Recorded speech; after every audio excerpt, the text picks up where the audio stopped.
Okay, so we've looked at the context, we've looked at the characters, we've looked at the plot, and we've talked a little bit about the conflicts that drive the play. So just a wee video here, just to recap some of the main themes.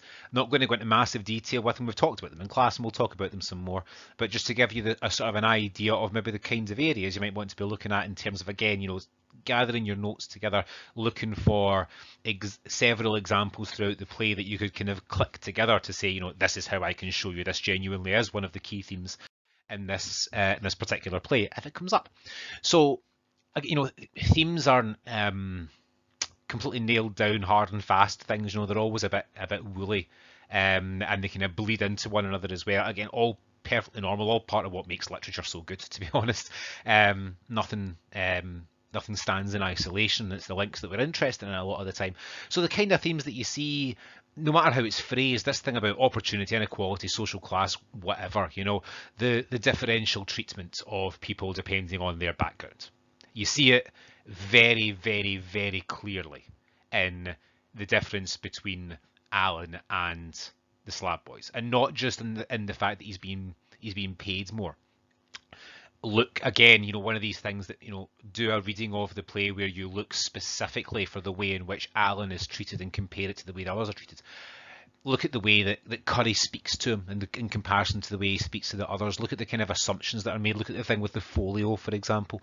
There's lots and lots of ways in which that relationship is used to kind of demonstrate the issues around social class, even as kind of inability to grasp the life that the others around him have. Deception and self-deception isn't a million miles off of that, and it's very similar to the dreams versus reality stuff we talked about in conflict. There are examples of people probably deceiving themselves. There's definitely examples of them deceiving others, and quite often I think maybe that's less likely to come up as an individual question, but quite often those deceptions are actually the thing that are underpinning the way that we understand the relationships between characters, or the way that we understand the way in which those relationships are helping us to understand things like themes. So also worth having a look at.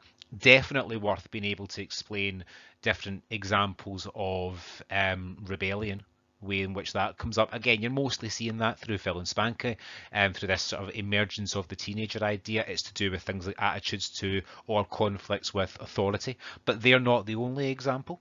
The thing we talked about before, the conflict between Lucille and Sadie's differing views of appropriate expectations and expectations of men, can be understood as Lucille rebelling against the prevailing social attitudes, for example. So again, you can see here lots of ways in which these different bits might come together and interact and sort of reconnect with each other.